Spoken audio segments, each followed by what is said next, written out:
Hello and welcome to Michael's Minty Music for today. Today we review INXS's final album, Switch, came out in 2005. This was their only original album, after the unfortunate death of their lead singer and frontman, Michael Hutchence, who passed away in 1997 following the release of their previous album, Elegantly Wasted. Switch is pretty good, but it doesn't really fit in with the rest of their catalog at all.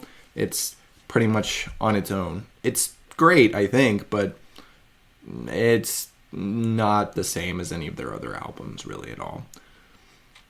This is the track listing, and these are the tracks that added to my playlist, 7 out of 11, so a little more than half. This album's surprisingly good. It never drags, and it has some sections which flow really well.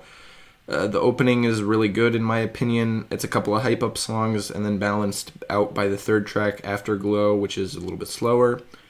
The back half of the album has a similar style, although kind of opposite. Most of the songs at the end are slower, with Like It or Not and Hungry a little bit pushing through to the end. Final two tracks are pretty good. Really, final three are really good. And there really isn't any tracks here that I would say are really bad.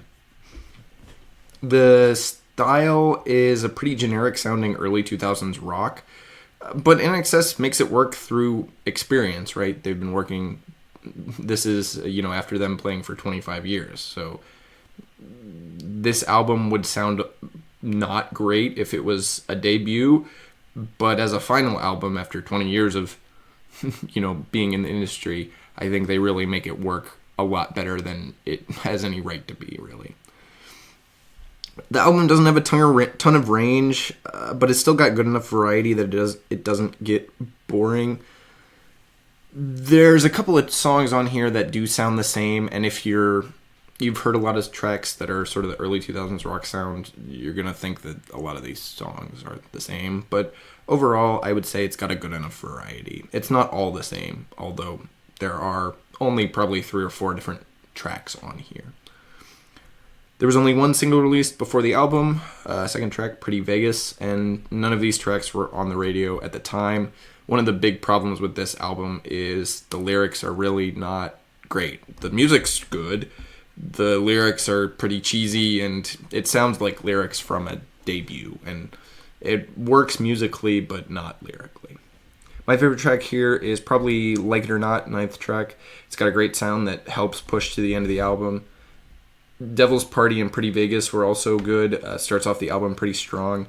The start and the end of this album are both really good. And In Between is pretty good as well. Which is why I rank this 3rd out of INXS's 11 albums. You could definitely put this album lower, but I really like the style. And it's extremely different from all their other albums, which kind of gives it a bonus here because it's good. This does not sound like an INXS album at all, and I think the change was done well. I would not feel... I would love to listen to more of this sound, even though they didn't make anything after this. But this being different beats out a lot of their more boring albums. It's also good, right? If it was different and the songs were bad, I wouldn't be saying that. I could bump this below X and Underneath the Colors, but not much further than that. This is definitely one of their better albums. Of course, this doesn't beat out their best work, their stellar debut album or their perfectly crafted Kick, but this is still one of the better, more interesting albums that they've released, in my opinion.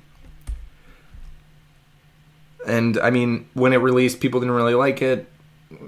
Some people might still not like it, but I don't really think you can call it bad. You can call it sort of medium, but not bad.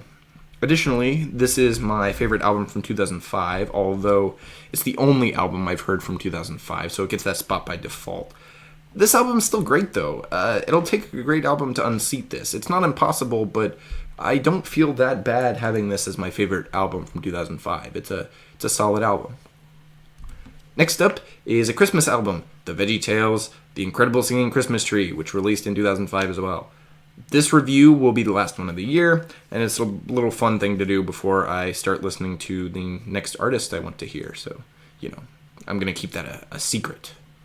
You won't know who it is. Anyway, Merry Christmas and Happy New Year. Have a great 2024.